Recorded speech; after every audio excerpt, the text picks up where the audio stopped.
La noche había descendido sobre Bonnie Bray Street con un silencio casi sagrado. Era abril de 1906 y en aquella casa humilde, de madera desgastada y piso que crujía bajo cada paso, algo comenzaba a agitar el aire. No había multitudes, ni instrumentos, ni un predicador carismático al centro del salón. Solo un pequeño grupo de creyentes reunidos con un hambre que ningún sermón común podía saciar. En un rincón, separado del resto por una simple caja de madera que servía como púlpito improvisado, un hombre permanecía de rodillas. Su rostro estaba escondido, no por vergüenza, sino por reverencia. Su respiración profunda se misturaba con susurros de oración. A veces lloraba en silencio, a veces solo permanecía quieto, como quien espera la visita de un amigo eterno. Ese hombre era William G. Seymour, hijo de esclavos, predicador pobre, ignorado por la sociedad y marcado físicamente por la ceguera de un ojo. Para muchos era insignificante. Para Dios era un vaso escogido. La habitación parecía contener la respiración. Un murmullo suave comenzó entre los presentes, primero lágrimas, luego un gemido profundo de almas quebrantadas. Una joven cayó de rodillas sin fuerzas. Un hombre levantó las manos temblando. Otro comenzó a repetir el nombre de Jesús con una intensidad que quemaba el ambiente. Y justo entonces se sintió. Un viento que no movía cortinas, pero movía corazones. Un fuego que no quemaba piel, pero purificaba almas. Una presencia tan dulce que daba miedo, y tan poderosa que obligaba a rendirse. El Espíritu Santo descendió como un torrente. Un coro espontáneo surgió de labios que nunca habían hablado en lenguas. Algunos cayeron al suelo, otros permanecieron de pie, incapaces de moverse. Vecinos se acercaron a la puerta atraídos por los gritos, por las lágrimas, por algo que no sabían explicar. Algunos se burlaron, otros se quedaron paralizados como si una fuerza invisible les impidiera marcharse. Y allí, detrás de aquella vieja caja, Seymour no levantó la cabeza.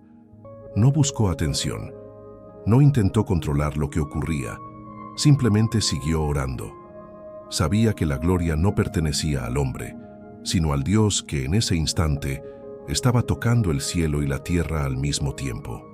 Aquel momento, casi oculto, sería el inicio del avivamiento que cambiaría el mundo entero.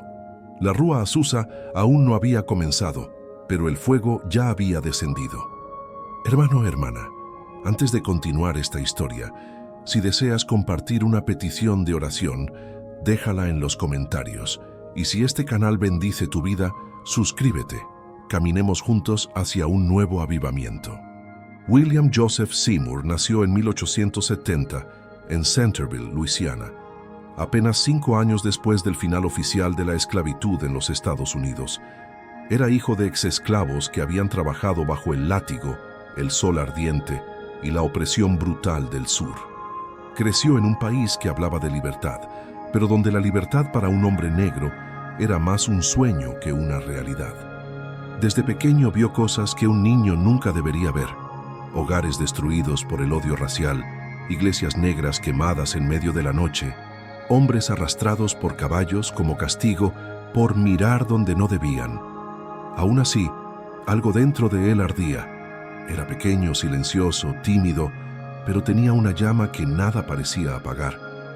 Cada noche, después de ayudar a su padre en trabajos duros y mal pagados, buscaba un rincón tranquilo para abrir su Biblia gastada. No sabía leer con fluidez al principio, pero la abrazaba como si fuera un tesoro. Oraba con una sinceridad tan profunda que incluso adultos experimentados se sorprendían al escucharlo. Había algo diferente en él, una sed por Dios que no venía de la religión heredada, sino de un vacío interior que solo el Espíritu podía llenar. Con el paso de los años, esa sed se hizo más fuerte. Su corazón no quería templos hermosos ni púlpitos, quería la presencia de Dios. A principios de su juventud, una tragedia marcó su vida. Una infección severa le dañó un ojo para siempre. Perdió parcialmente la visión y quedó con una cicatriz que lo acompañaría el resto de su vida. Ese dolor físico lo habría derrumbado a cualquiera, pero en él produjo el efecto contrario. Lo llevó a depender más de Dios, a buscar consuelo en la oración, a encontrar en el silencio una especie de refugio espiritual. Si había perdido la visión de un ojo, había ganado una sensibilidad espiritual que muchos tardan décadas en desarrollar. Él veía con el corazón lo que otros no podían ver ni con ojos sanos. Buscando trabajo, viajó a Indiana, Ohio, y finalmente a Cincinnati. Allí conoció a creyentes metodistas y del movimiento de santidad que transformaron su manera de ver la vida cristiana. Por primera vez, escuchó hablar de una vida llena del Espíritu, de oración fervorosa, de santidad práctica, de un amor profundo por Jesús que iba más allá del rito y la costumbre. Cada sermón sobre pureza encendía algo dentro de él. Cada testimonio sobre una vida transformada lo hacía llorar. Cada llamado al altar despertaba un fuego que lo empujaba a ir más lejos.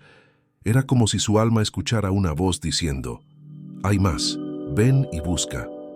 Con el tiempo entendió que la humildad no era solo una virtud, era un camino. No tenía estudios formales, ni dinero, ni posición social, pero tenía algo que valía más que todo eso: un corazón completamente rendido. Mientras otros buscaban plataformas, él buscaba rincones. Mientras otros buscaban aplausos, él buscaba silencio.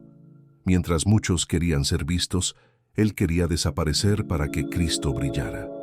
Parecía insignificante para el mundo, pero Dios estaba construyendo en él una sola verdad. Él exalta a los invisibles. Fue entonces cuando oyó hablar de un predicador muy comentado en esos días, amado por unos y criticado por otros: Charles Parham.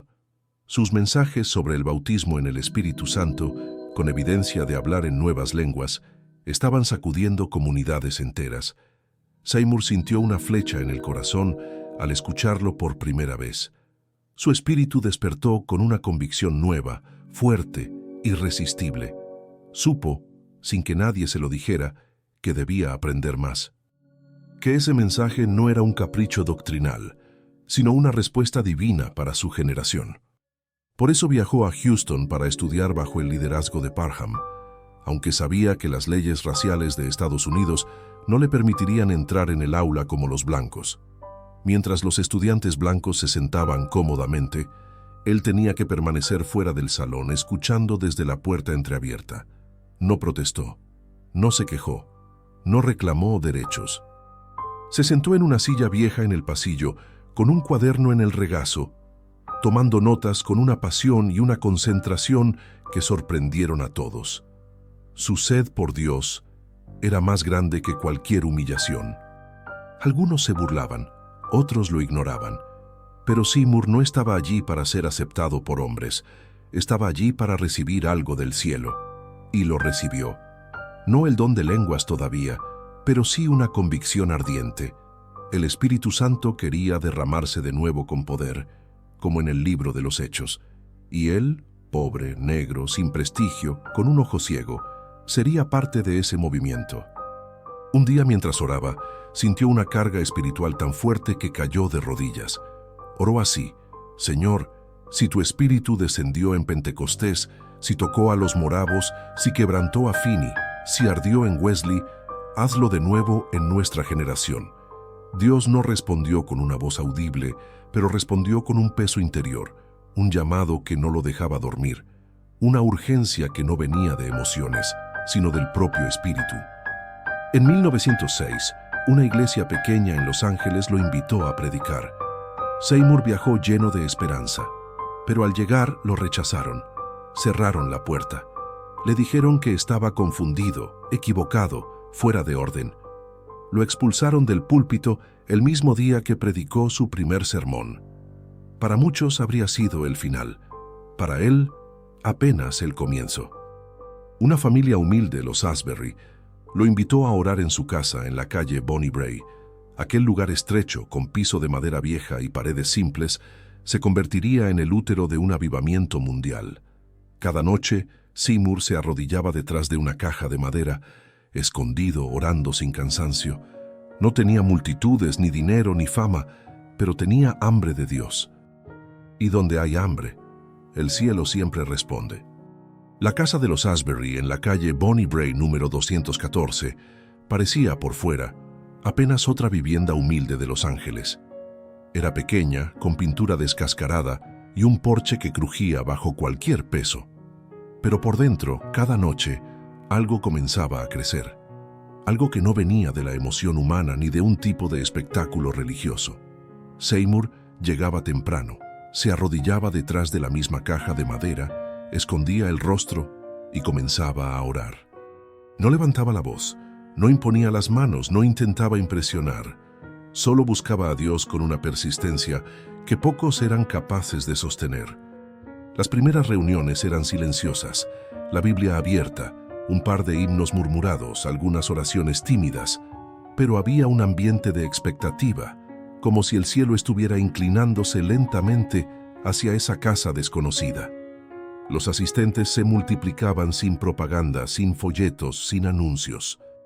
La gente simplemente llegaba porque alguien les había dicho, Dios está haciendo algo ahí. Nadie sabía explicar exactamente qué era ese algo, pero todos sentían que había una llama encendiéndose, pequeña aún, pero real, imposible de ignorar. En una de esas noches, una mujer comenzó a sentir un temblor suave en sus manos mientras oraba. Intentó esconderlo, pensando que era nerviosismo, pero el temblor aumentó y se convirtió en un llanto profundo. Las palabras en inglés comenzaron a quebrarse y de repente una nueva lengua brotó de su boca. Sus ojos se abrieron llenos de sorpresa, pero no de miedo. Alguien más, en la esquina opuesta del cuarto, cayó de rodillas sin que nadie lo tocara. Otro hombre comenzó a orar como si estuviera siendo llevado por una corriente invisible. Seymour permaneció oculto detrás de la caja, escuchando, discerniendo y dejando que Dios hiciera su obra. La noticia comenzó a esparcirse de casa en casa, de calle en calle. En cuestión de días, la pequeña sala ya no podía contener a todos los que querían entrar. Algunos se sentaban en las escaleras, otros se agrupaban en el porche, otros se quedaban en la calle escuchando a través de las ventanas abiertas. Era una multitud improvisada, mezclada, diversa, algo escandaloso para la segregación racial de la época.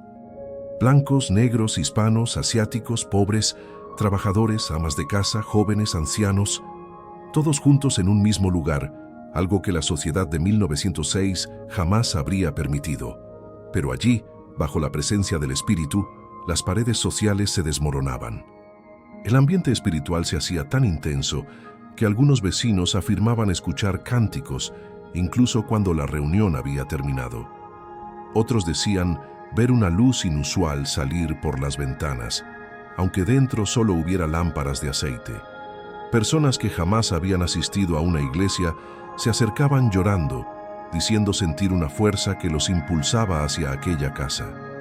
No era sugestión, no era exagero, era el tipo de movimiento que solo aparece cuando Dios decide tocar la tierra con su mano.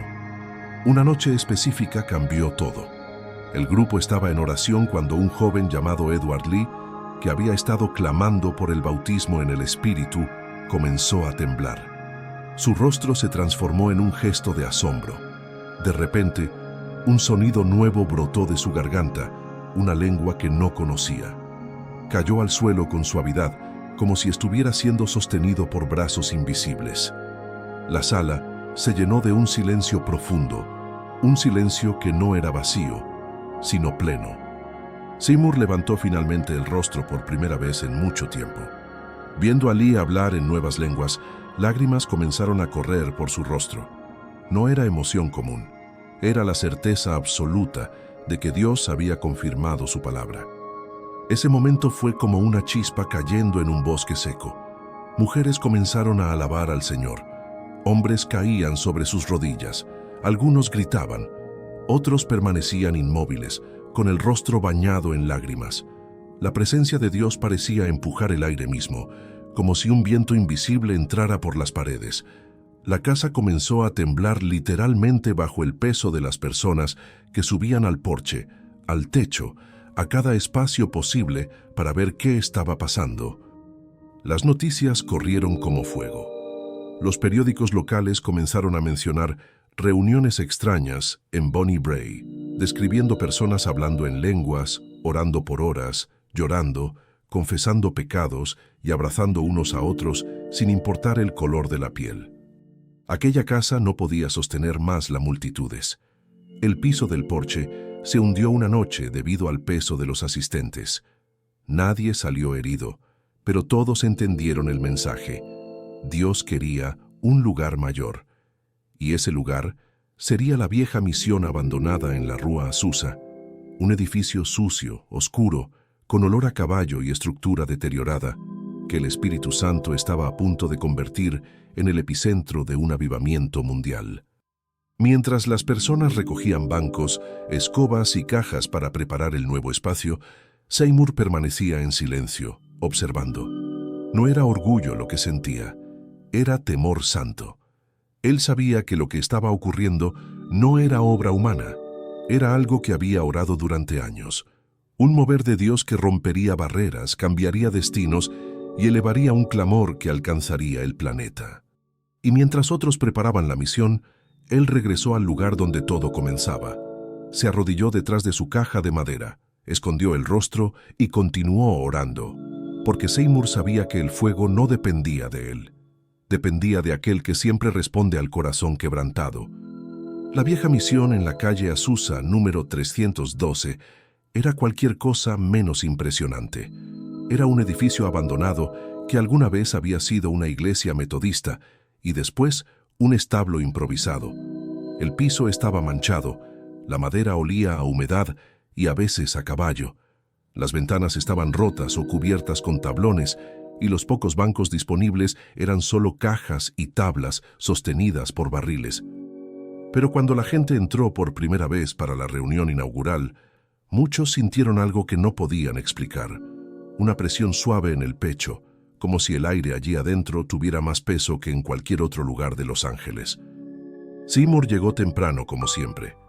Caminó lentamente hasta el frente del salón, se arrodilló detrás de su caja de madera, ahora transportada desde Bonnie Brae, y escondió el rostro. Para él, nada había cambiado. Solo un nuevo lugar para buscar el mismo Dios.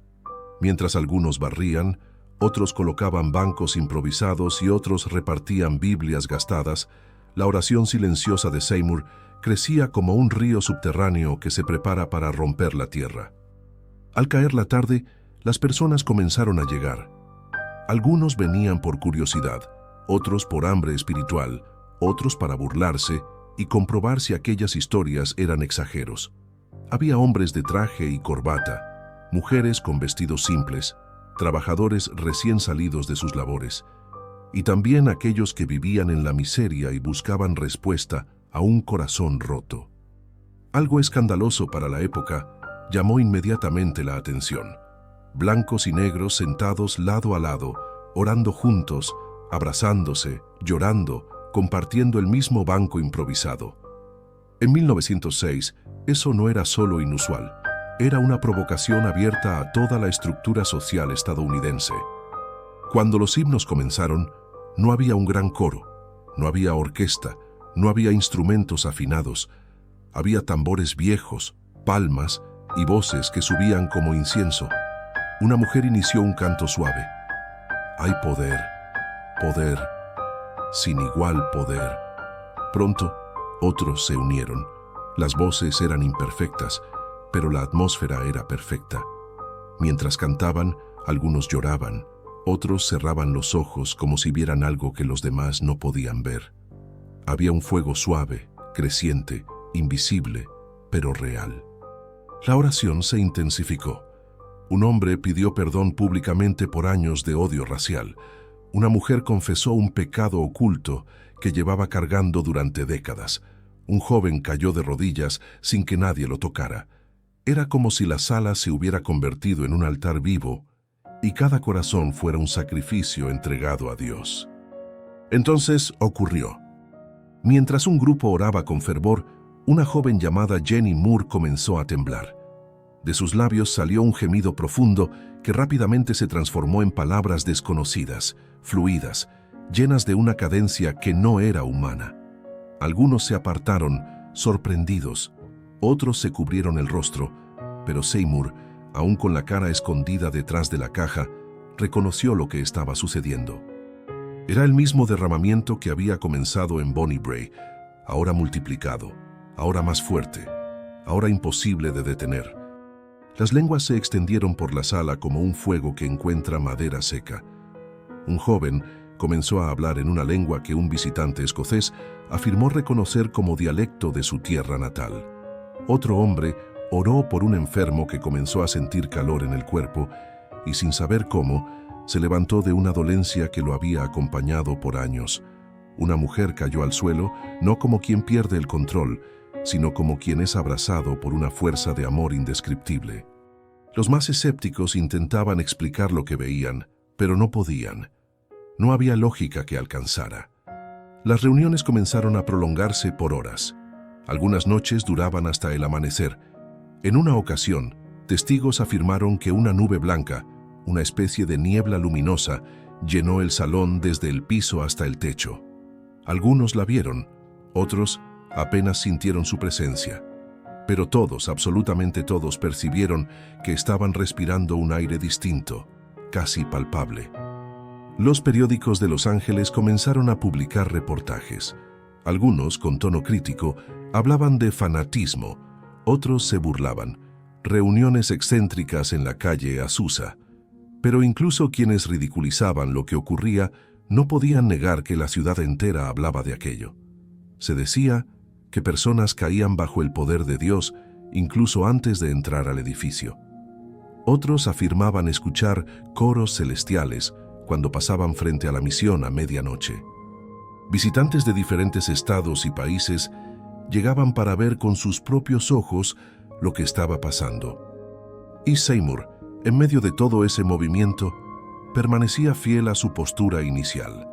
Rostro escondido, rodillas en el piso, manos cruzadas, orando en silencio. Nunca levantó la voz para reclamar crédito. Nunca intentó controlar las reuniones. Nunca se colocó como protagonista. Él sabía que el protagonista era el Espíritu Santo y que su propia insignificancia era un requisito para que Dios siguiera obrando. Poco a poco, la misión Azusa se convirtió en el corazón espiritual de un movimiento que se expandía como un incendio en un bosque seco. Misionarios comenzaron a ser enviados espontáneamente, no por una estrategia humana, sino porque la gente se sentía empujada por Dios. Algunos viajaban sin dinero, sin planes, sin contactos, solo con la certeza de que el mismo fuego que ardía en Azusa sería con ellos donde quiera que fueran. Una noche, mientras la reunión ardía con fuerza, un anciano blanco, un hombre que jamás había permitido que un negro se sentara a su lado en la iglesia tradicional, cayó en lágrimas frente a Seymour y lo abrazó.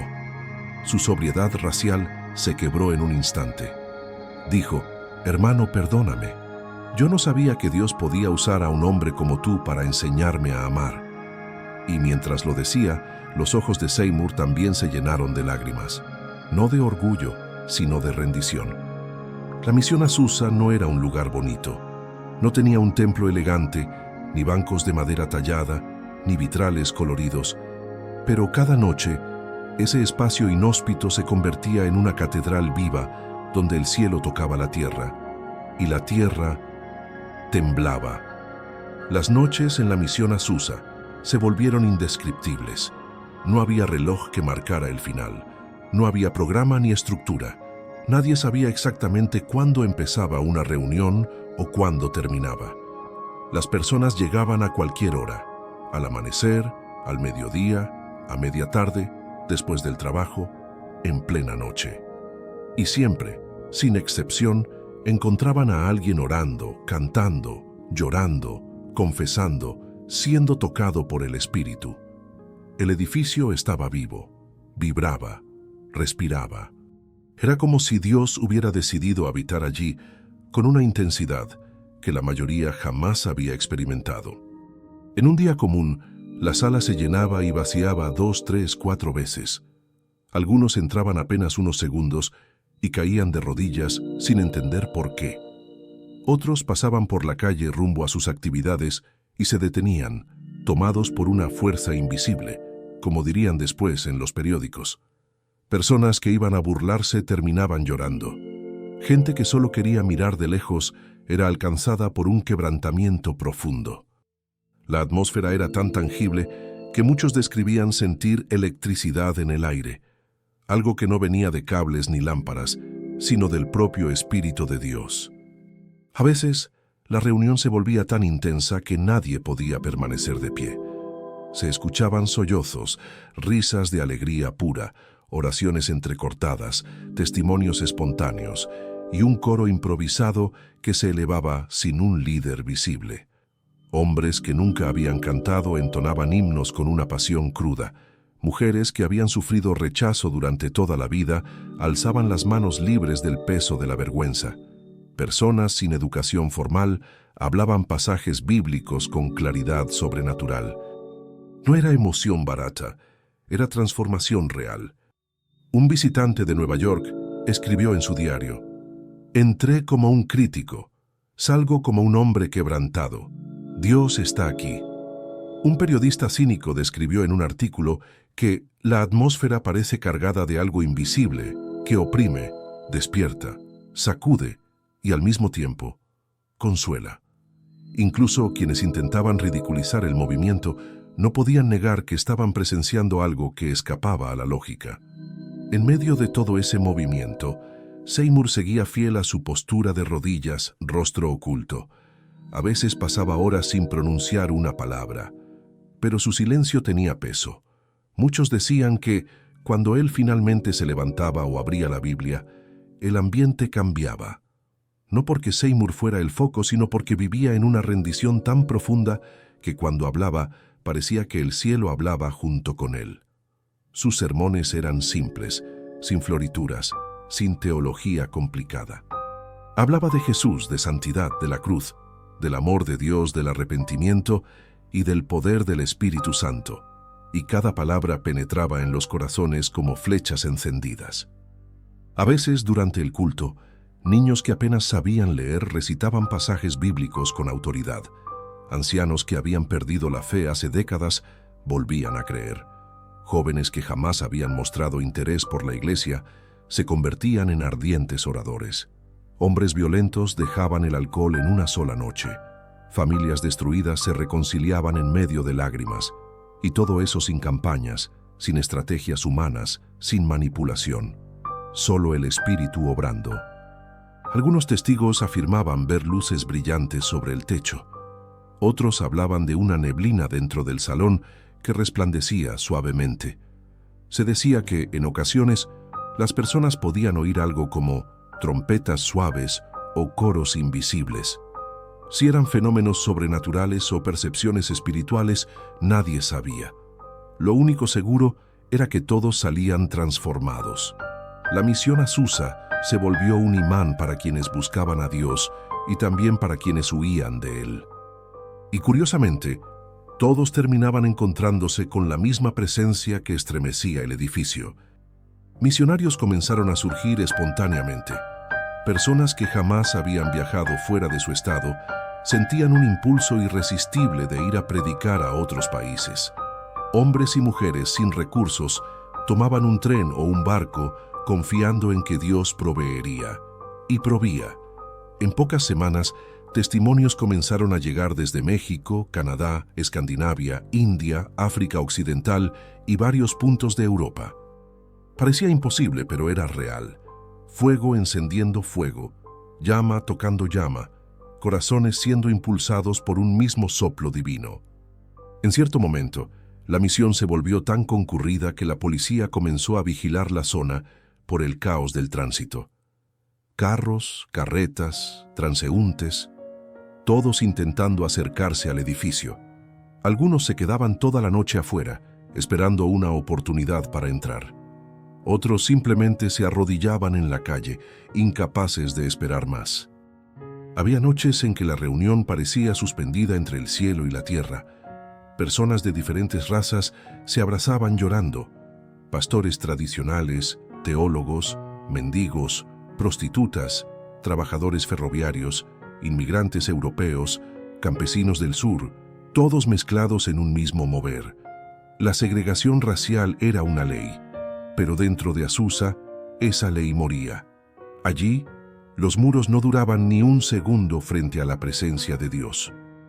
Una noche, un pastor bautista blanco que había venido decidido a refutar todo lo que veía, cayó al piso cuando escuchó a un joven negro predicar con lágrimas. Cristo murió por todos. El Espíritu vino para todos. El reino de Dios no tiene sillas marcadas por color. Aquel hombre nunca volvió a ser o mesmo. Su iglesia terminó experimentando un mover similar semanas después. Lo más sorprendente era que Seymour jamás se atribuía mérito alguno. Si alguien intentaba exaltarlo, él desviaba la atención inmediatamente hacia Cristo. Si buscaban entrevistarlo para engrandecer su nombre, él apenas respondía con humildad y regresaba a su caja de oración. Su vida era una prueba viviente de algo que Ravenhill afirmaría décadas después. Dios no unge vasos orgullosos. Y así, noche tras noche, día tras día, la misión Azusa se convirtió en el corazón palpitante de un avivamiento que reconfiguraría la historia espiritual del siglo XX. Y mientras el mundo hablaba, juzgaba, criticaba o celebraba, Seymour permanecía fiel, arrodillado, escondido, íntimo, consciente de que el fuego no era suyo. Era del Dios que responde cuando encuentra un corazón verdaderamente rendido. La noticia del avivamiento de la misión Azusa comenzó a moverse como un viento indomable. Al principio, eran solo rumores. Dicen que Dios está obrando en una misión vieja en Los Ángeles. Dicen que personas hablan en lenguas. Dicen que hay milagros. Luego las historias comenzaron a tener nombres, rostros y testimonios concretos. Hombres que habían sido adictos por años, ahora predicaban con lágrimas. Mujeres enfermas salían caminando por la puerta. Familias destruidas encontraban reconciliación. Y lo más sorprendente, gente común, sin estudios formales, sin seminario, sin experiencia ministerial, comenzaba a sentir un llamado ardiente a llevar el mensaje a otros lugares. Uno de los efectos más impactantes del avivamiento era la forma en que transformaba a personas aparentemente insignificantes en testigos valientes. Una mujer mexicana que apenas sabía leer comenzó a sentir un fuego tan fuerte en su corazón que decidió regresar a su pueblo natal para contar lo que había visto en Azusa. Un hombre escandinavo que había venido a California buscando trabajo terminó regresando a su país, convertido en un predicador apasionado. Un joven afroamericano, tímido y sin recursos, sintió que Dios lo llamaba a viajar por tren hacia el este, sin dinero para comida ni alojamiento. Y aún así fue, confiando en que el mismo espíritu que descendía en la misión abriría puertas donde no las había. Algunas noches, el edificio estaba tan lleno que parecía que las paredes iban a ceder. La gente entraba por la puerta frontal, por la trasera, por las ventanas abiertas. Pero lo que muchos no sabían era que, al mismo tiempo, había reuniones surgiendo espontáneamente en casas, garajes, jardines y hasta en las calles alrededor. Algunos sentían el poder de Dios incluso sin entrar al edificio.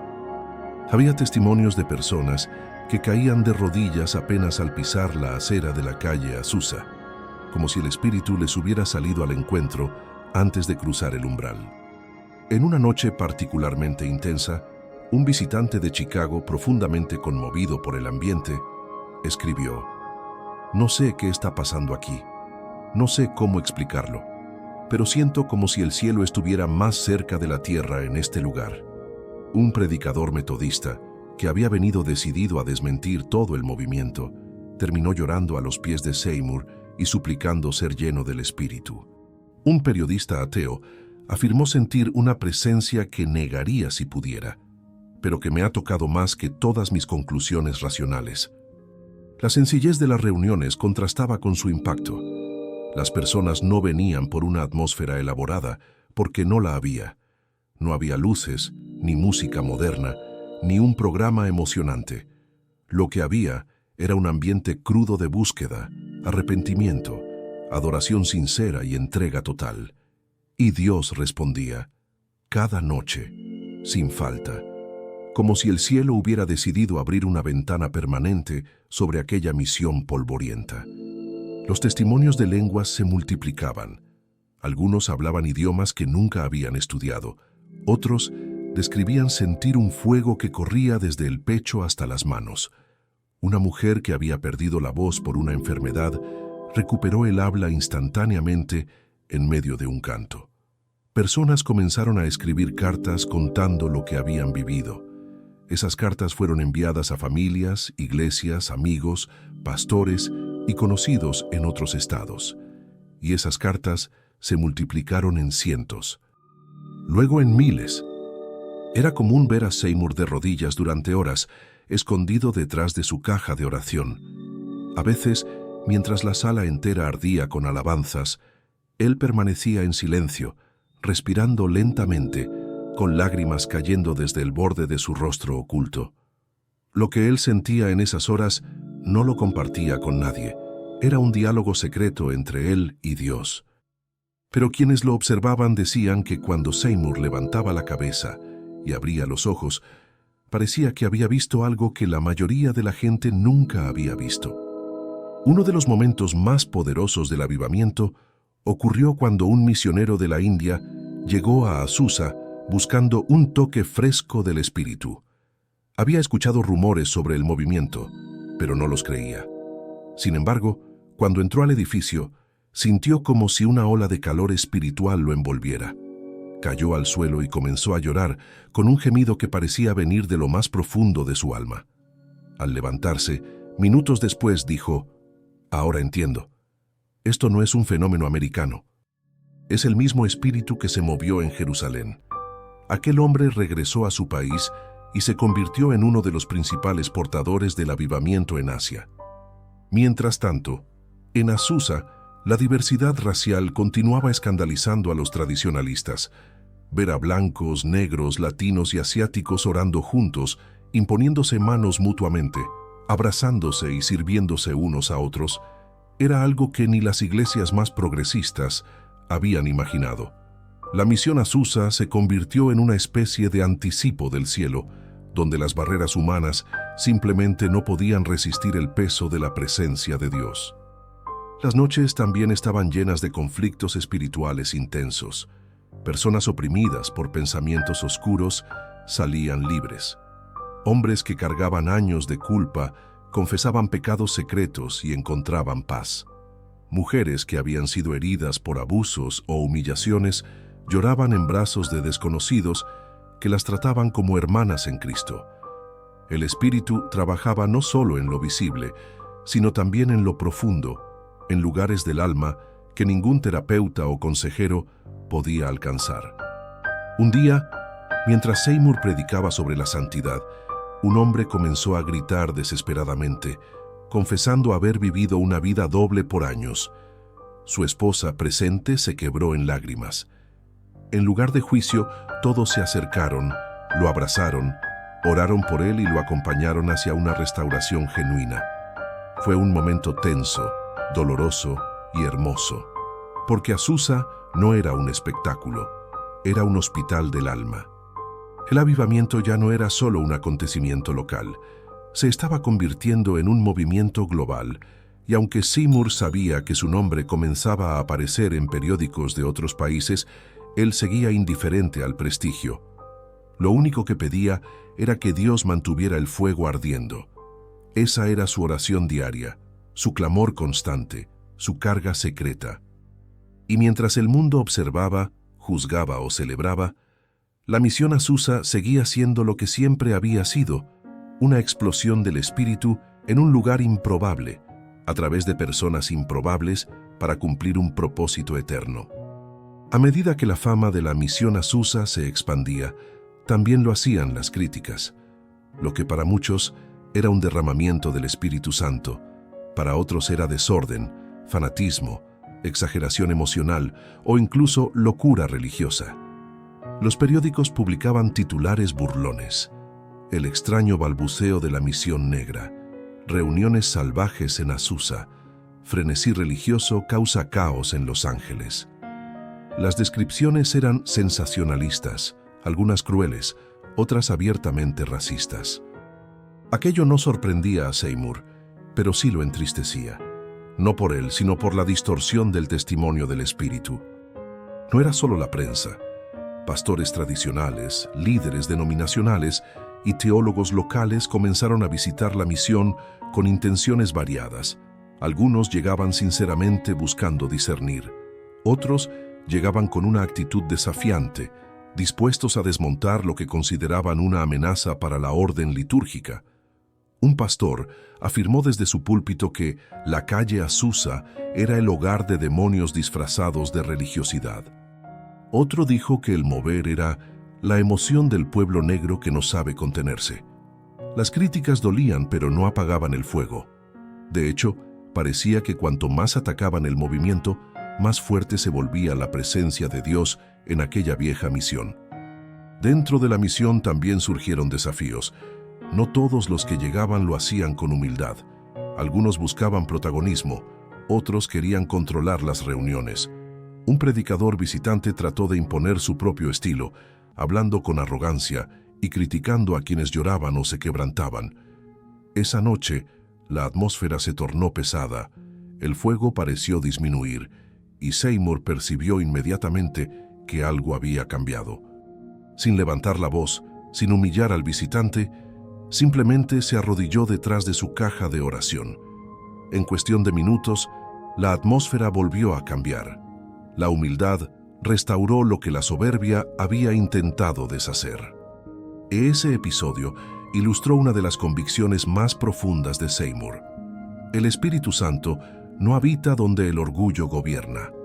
Muchos lo consideraban ingenuo por su insistencia en mantener un ambiente de humildad, pero para él era cuestión de vida o muerte espiritual. Decía frecuentemente, Dios no busca grandes predicadores, busca corazones rendidos. Esa mentalidad chocaba con líderes que veían el avivamiento como una plataforma para elevar su nombre. Varios intentaron aprovecharse del movimiento, fundando grupos propios y proclamándose sucesores o intérpretes de lo que ocurría. Algunos incluso dijeron ser profetas especiales, enviados para corregir el rumbo del avivamiento. Pero ninguno de ellos logró sostener lo que intentaron emprender, porque fuera de la humildad, el fuego no se mantenía. Otro desafío importante surgió con la diversidad racial. Aunque dentro de la misión la segregación se derrumbaba cada noche, fuera de ella seguía siendo una realidad brutal. Había amenazas anónimas, insultos, piedras lanzadas contra el edificio. Una noche, mientras un grupo oraba en lenguas, un hombre gritó desde la calle insultos raciales y arrojó una botella contra la ventana. Nadie salió a enfrentarlo. Nadie gritó de vuelta. La reunión continuó como si el ataque hubiera sido absorbido por el propio fuego de Dios. Algunos lloraron, no por miedo, sino por compasión. Seymour sabía que el Espíritu estaba usando la misión para desafiar no solo vidas individuales, sino estructuras enteras. El Evangelio derribaba muros en un país construido sobre ellos. Por eso había resistencia. El racismo no soporta ver a negros y blancos arrodillados juntos. La religión orgullosa no soporta ver a niños predicando con autoridad espiritual. Los corazones duros no soportan ver a prostitutas y obreros hablar en lenguas con la misma libertad que un pastor ordenado. Azusa era un terremoto espiritual que sacudía todo y exponía el corazón de cada uno. Dentro del movimiento surgieron también diferencias doctrinales. Algunos visitantes querían imponer normas rígidas sobre cómo debía manifestarse el Espíritu. Otros querían prohibir ciertos dones. Algunos afirmaban que hablar en lenguas debía ser obligatorio para todos. Otros exageraban, cayendo en emocionalismos y comportamientos caóticos que no reflejaban el carácter del Espíritu Santo. Seymour tenía la tarea difícil de dirigir la misión sin sofocar el fuego y sin permitir abusos espirituales. Su manera de guiar era siempre la misma: oración, mansedumbre y discernimiento. Nunca imponía su autoridad de manera agresiva, pero cuando sentía que algo desviaba el mover genuino, oraba hasta que aquel espíritu extraño se retirara. El cansancio también se convirtió en un enemigo. las reuniones interminables, la demanda constante de atención espiritual, las visitas, las cartas, los testimonios, las críticas. Todo caía sobre Seymour como una carga silenciosa. A veces dormía apenas unas horas por noche.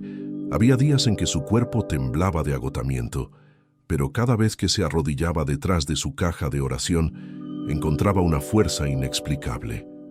«Señor, no permitas que el fuego se apague en mis manos», oraba con frecuencia. No quería ser protagonista, no quería ser recordado, solo quería ser fiel. Un día, después de una reunión particularmente intensa, una anciana se acercó a él y dijo: «Hijo, el Señor te ha puesto como guardián de esta llama. No te preocupes por quien te critica, preocúpate por mantenerte humilde». Esas palabras lo acompañarían por el resto de su vida. Porque Seymour sabía que el mayor enemigo de un avivamiento no es el diablo, ni las críticas, ni las doctrinas erradas. El mayor enemigo es el orgullo. Y él haría todo lo posible para que ese enemigo nunca encontrara lugar en la misión Azusa. A pesar de las tensiones, las críticas y los intentos de control, el avivamiento no disminuía.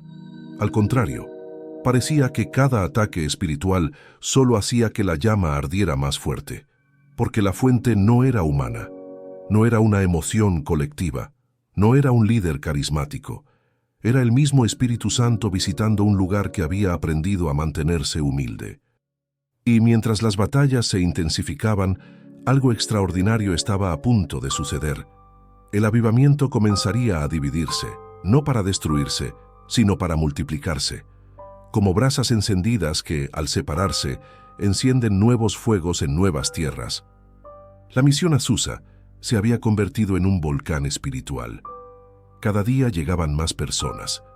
Cada noche, el fuego parecía arder con mayor intensidad.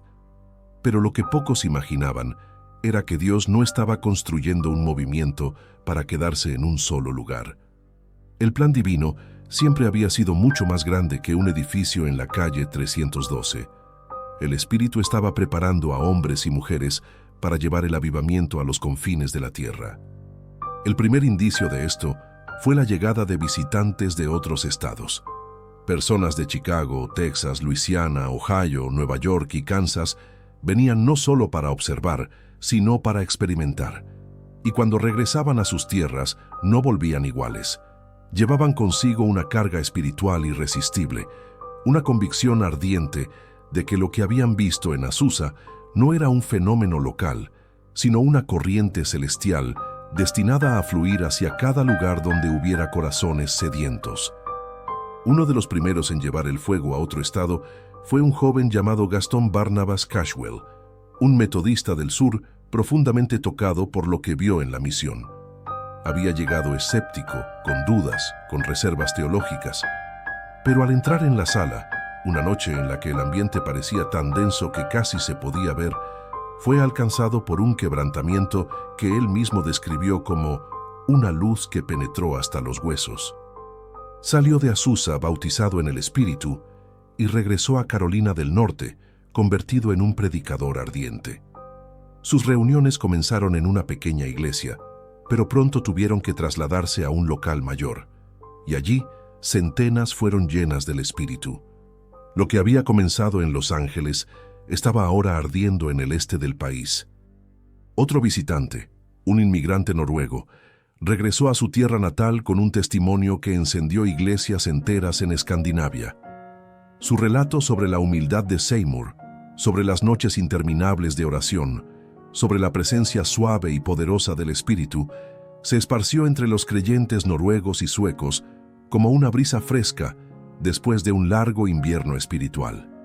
Pronto, pequeños grupos comenzaron a reunirse para orar por un derramamiento similar. Y Dios respondió. No con el mismo estilo, no con los mismos sonidos, pero con la misma esencia: hambre, quebrantamiento y poder.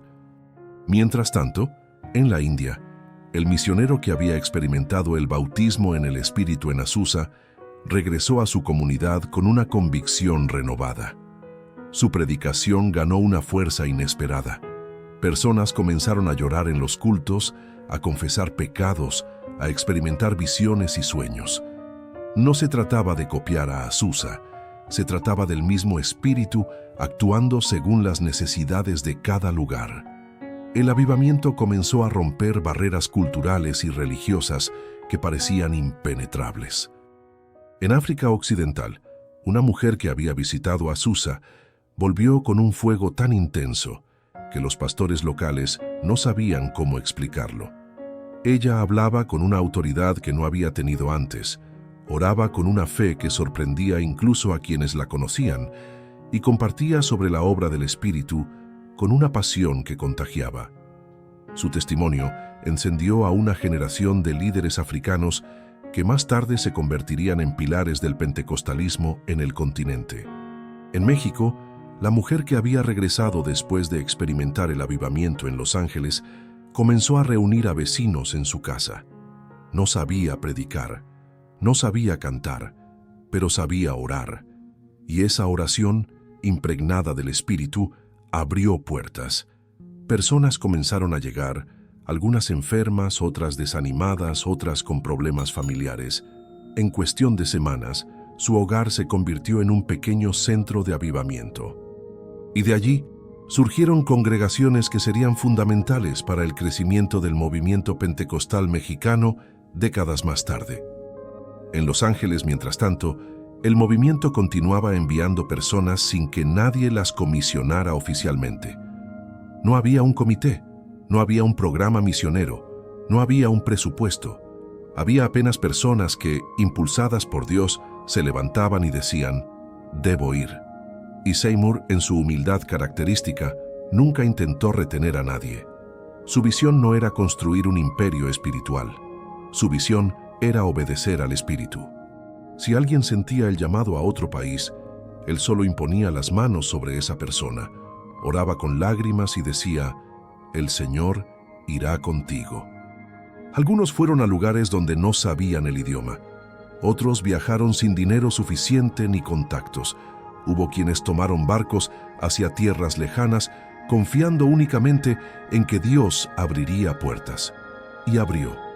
Les dio provisión, protección, amigos en lugares desconocidos, oportunidades para predicar y corazones preparados para recibir.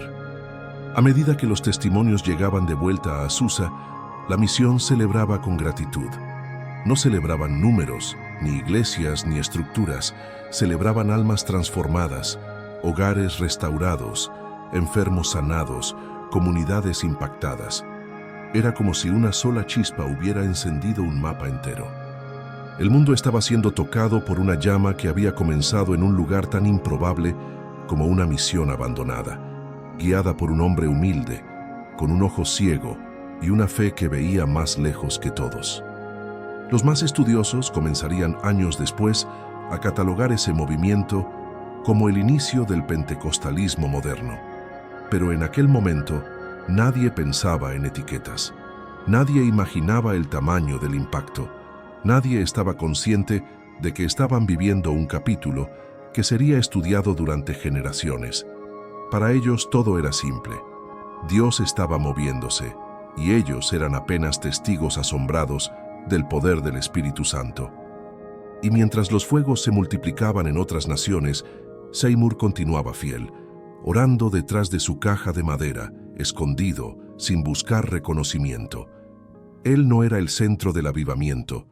Él era apenas un vaso pequeño, un vaso humilde, pero un vaso que había aprendido a permanecer lleno. Lo que nadie sabía es que, mientras el fuego se extendía por todos los continentes, nuevas tensiones internas estaban a punto de surgir, tensiones que no vendrían de fuera, sino de dentro del propio movimiento. A medida que el avivamiento se extendía a otros países, la misión Azusa seguía siendo el corazón que latía en Los Ángeles. Miles habían pasado por sus puertas, cientos habían sido transformados, docenas habían salido como misioneros, pero con el tiempo, lo que para muchos era un movimiento glorioso, para otros comenzó a convertirse en motivo de disputa. El corazón del problema no estaba afuera, sino adentro, y no tenía que ver con la presencia de Dios, sino con el corazón humano. Uno de los primeros conflictos surgió con ciertos líderes que querían estructurar el avivamiento según sus propios criterios. Para ellos, la humildad extrema de Seymour no encajaba en la organización que estaban imaginando. Creían que la misión necesitaba orden, jerarquía, liderazgo fuerte, control doctrinal estricto, pero no era dirección lo que buscaban, era poder, era posición, era prestigio religioso, y eso en un ambiente donde o Espíritu Santo ensinaba mansidão era peligroso. Uno de los más influyentes en esta tensión fue un líder que había trabajado con Seymour en los primeros años, pero que comenzó a cuestionar su autoridad. Este hombre era elocuente, inteligente, carismático y tenía una habilidad persuasiva que fascinaba a muchos. Sin embargo, lo que Seymour tenía en profundidad espiritual, él tenía en ambición. Gradualmente comenzó a formar un grupo dentro del movimiento, atrayendo a quienes deseaban una estructura más rígida. Con el tiempo, este grupo ganó fuerza hasta que la división se volvió inevitable. La ruptura fue dolorosa. No hubo gritos ni escándalo, pero sí lágrimas silenciosas que cayeron sobre el piso de madera de la misión. Personas que antes oraban juntas ahora discutían sobre quién debía dirigir el movimiento. Aquellos que se habían abrazado en medio del fuego del Espíritu ahora se separaban por cuestiones de liderazgo. Seymour, con el corazón pesado, intentó mantener la unidad. Oró por reconciliación. Pidió a Dios sabiduría. Pero en ciertos momentos, hasta el hombre más manso sabe que hay batallas que no se pueden evitar. El conflicto culminó cuando un grupo de líderes decidió formar su propia denominación, separándose oficialmente de la misión Azusa. Se llevaron consigo a muchos miembros, recursos y conexiones.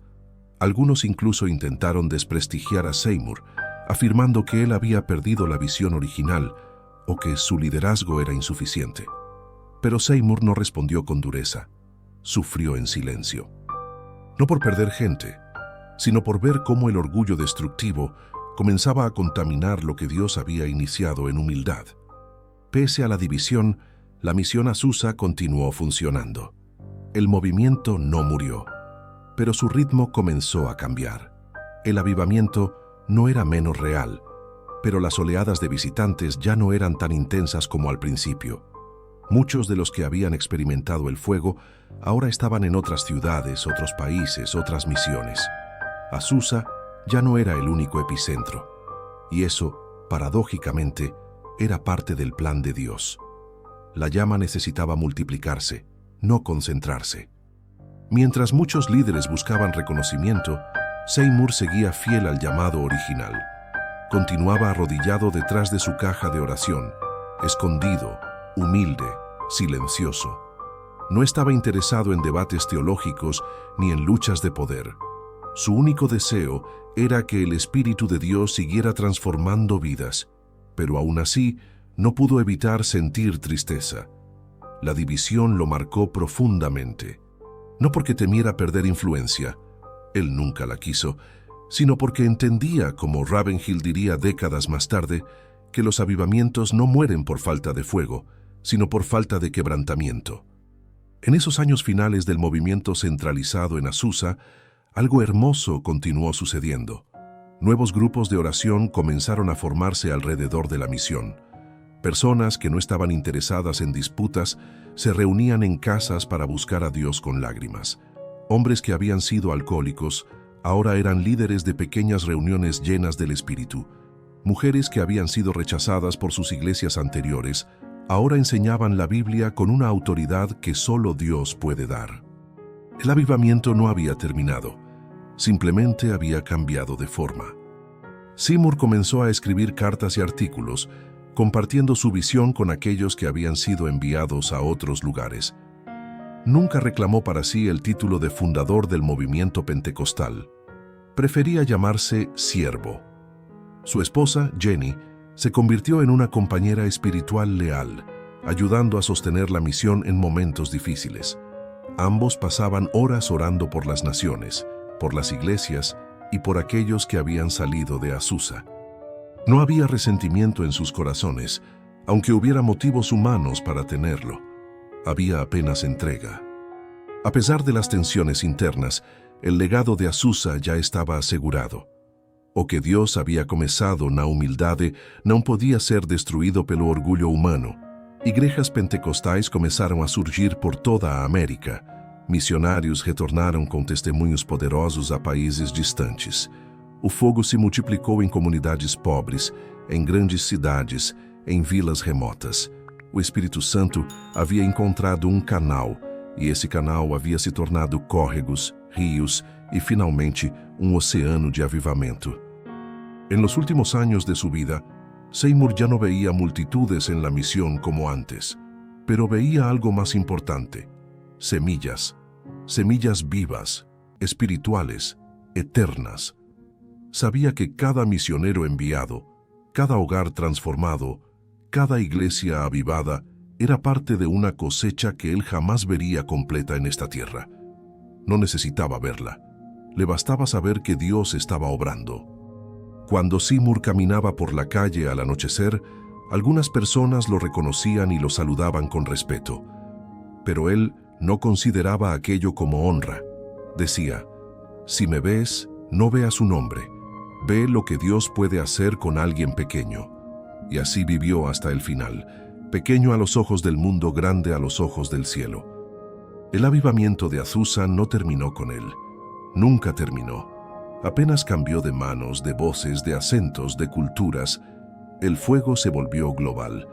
Y hasta hoy, millones de creyentes viven, oran, cantan y predican bajo la llama que comenzó con un hombre arrodillado detrás de una caja de madera. Padre amado, en esta noche tranquila en la que nuestros corazones buscan descanso, venimos delante de ti con humildad, igual que aquel hombre sencillo en la calle Azusa que se arrodillaba detrás de una caja de madera para encontrarse con tu presencia. Hoy, Señor, queremos acercarnos con la misma actitud, con el mismo quebrantamiento, con la misma hambre que movió a William J. Seymour a orar sin cansancio. Queremos, como él, esconder nuestro rostro para que solo tu gloria sea vista. Padre, mientras recordamos esta historia que ha tocado nuestra alma, pedimos que el mismo Espíritu Santo que descendió en aquel lugar caiga ahora sobre nosotros, sobre este oyente que está escuchando en su habitación, en su cama, en su silencio nocturno. Que tu presencia lo envuelva con suavidad, que sienta ese susurro que dice: estoy aquí, no tengas miedo. Que el fuego que llenó a Azusa no sea solo un recuerdo lejano, sino una realidad viva que visita corazones incluso mientras duermen. Señor Jesús, así como llenaste a hombres y mujeres simples con poder, toca también al que escucha esta oración. Algunos llegan cansados, rotos por dentro, con cargas que nadie conoce, con luchas internas que no se atreven a expresar, con dudas que los persiguen. Algunos sienten que su fe se ha enfriado, que su corazón se ha endurecido, que la vida los ha golpeado más allá de sus fuerzas. Pero tú, Dios eterno, puedes hacer lo que ninguna palabra humana logra: restaurar, renovar, quebrantar para sanar, derramar vida donde solo queda polvo. Padre, oro ahora por el que está angustiado. Tócalo con tu paz, que la ansiedad se diluya en tu presencia, que tu espíritu calme la tormenta interior, apague los ruidos del miedo, silencie las voces que acusan y abra espacio para que entre el consuelo del cielo. Extiende tu mano, Señor, sobre aquel que se siente solo. Hazle saber que no está abandonado. Recuérdale que tú estás más cerca que el aliento, más cerca que la propia piel. Señor, también te pedimos por los que han perdido lágrimas en secreto. Tú, que recoges cada lágrima y la guardas como un tesoro, bendice estos corazones sensibles. Llénalos de esperanza nueva, esa esperanza que no avergüenza, esa esperanza que renace aún en noches oscuras, esa esperanza que solo tu espíritu puede soplar. Dios amado, así como usaste a Seymour para unir pueblos, razas y corazones bajo un mismo espíritu, haz lo mismo con nosotros. Sana heridas antiguas, quita raíces de amargura, restaura relaciones quebradas, abre caminos de reconciliación donde parece imposible. Que tu espíritu derribe muros, abra puertas y haga nuevos comienzos. Padre, mira también a quienes sienten que no tienen valor espiritual, a quienes creen que no son dignos de ser usados por ti. Enséñales lo mismo que enseñaste a través de Azusa, que tú no llamas a los capacitados, que tú capacitas a los que llaman tu nombre. Levanta vasos humildes, corazones quebrantados, voces que no buscan fama sino tu presencia. Señor, oro por un nuevo avivamiento, no igual al de Azusa, no una repetición mecánica, sino un avivamiento personal en el corazón de cada oyente. Que tu fuego limpie, purifique, ilumine y transforme. Que el Espíritu Santo abra los ojos espirituales, quebrante lo que debe quebrarse y fortalezca lo que debe renacer. Si el oyente se siente débil, sé su fuerza. Si se siente perdido, sé su camino. Si está cansado, sé su descanso. Si siente temor, sé su escudo. Padre amado, derrama ahora tu espíritu como lo hiciste en Bonnie Brae, en Azusa, en tantas partes del mundo. Que el oyente pueda sentir un toque real, suave, profundo, que visite su habitación como una brisa cálida. Que mientras esta oración continúa, algo dentro de él se rinda por completo a ti. Espíritu Santo, cubre su mente, trae pensamientos de paz, calma lo que inquieta, llena cada espacio vacío, habita donde antes había temor. Bendice sus sueños esta noche, que cada pensamiento antes de dormir esté marcado por tu voz, por tu presencia, por tu paz, que el cansancio físico encuentre alivio y que el alma fatigada encuentre reposo en ti. Señor, también oro por su futuro. Guíalo, protégelo, dirige sus pasos, abre las puertas correctas, cierra las que no vienen de ti, líbralo de trampas, de engaños, de influencias dañinas, rodéalo con tu favor. Que su vida sea como una lámpara encendida por ti, que su familia vea en él tu luz, que su caminar sea testimonio del poder transformador del Espíritu y que cada día, aún entre luchas y pruebas, pueda decir, Dios está conmigo. Padre, así como Seymour oraba escondido, enséñanos a buscarte en secreto. Danos un corazón humilde que no busca reconocimiento, que no busca aplausos, que no busca grandeza. Que nuestro único deseo sea estar cerca de ti. Enséñanos a esperar en silencio, a confiar incluso cuando no entendemos, a rendirnos incluso cuando duele. Haznos sensibles a tu voz. Haznos obedientes. Haznos fieles. Y ahora, Señor, mientras esta oración se acerca a su final, pedimos que el oyente sienta tu abrazo, que la paz sobrenatural del Espíritu Santo descienda como un manto que cubre todo su ser, que pueda dormir en tu presencia, que su alma descanse, que sus pensamientos se aquieten, que su corazón se entregue sin reservas. Gracias, Señor, por lo que hiciste en Azusa, gracias por lo que hiciste en la vida de Seymour, y gracias sobre todo por lo que harás en la vida del oyente. En el nombre del Padre, del Hijo y del Espíritu Santo. Amén.